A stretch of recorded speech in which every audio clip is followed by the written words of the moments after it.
Alright, at my Tabor City home here, working on breaking this backhoe down. So one of the things we did was started out with removing the battery, and ultimately ended up removing both battery cables too.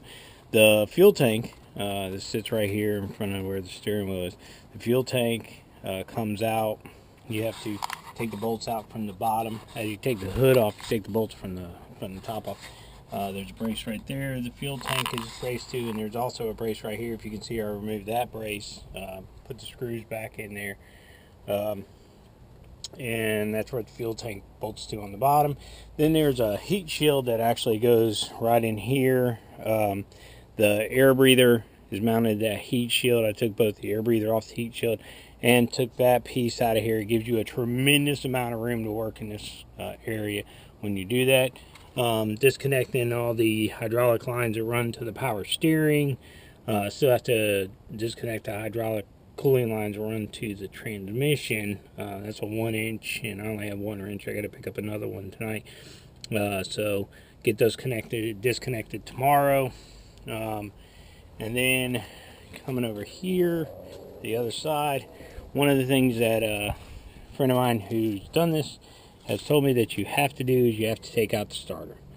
So since I was taking out the starter, I went ahead and disconnected both the positive and negative battery cables. I'm going to probably replace those, do that, and then I think on this side, other than that, we're pretty good. So we're making progress. We have 2 hydraulic lines down here that we're going to have to disconnect.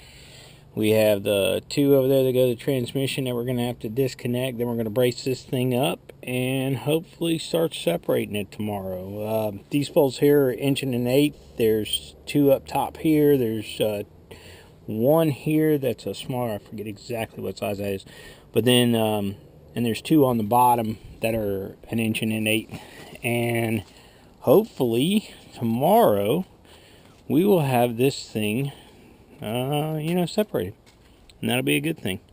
Found a transmission shop here in town that could actually, I say here in town, it's not here in Tabor City, it's actually down in Conway, South Carolina, that can test the torque converter for me if I need them to. A new torque converter, New Holland brand, was $1,700. The people at the shop did say that they could send it off and have it remanufactured, and it would run me about $500. The shop that said they could test it would test it for me for $45 and tell me if it was in working shape or not.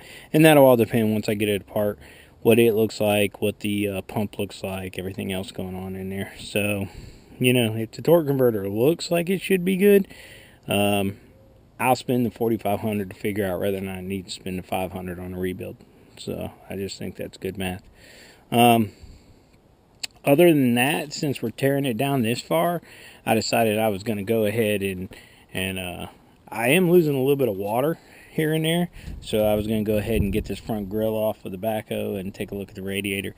I'm thinking that since I'm diving into it and I'm doing work, I might as well just do it all. So I'm actually thinking about taking this hood piece off, banging this back out flat, and repainting everything and stuff like that. Just get it done once, get it done right, and I'm telling you, I still think she's about as pretty as she can be. I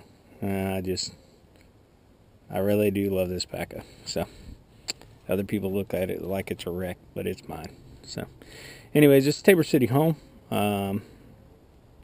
If you would please click down there on that like and subscribe button, give me a thumbs up, and subscribe to the channel, and we will keep rolling on these videos. Y'all have a good day. God bless.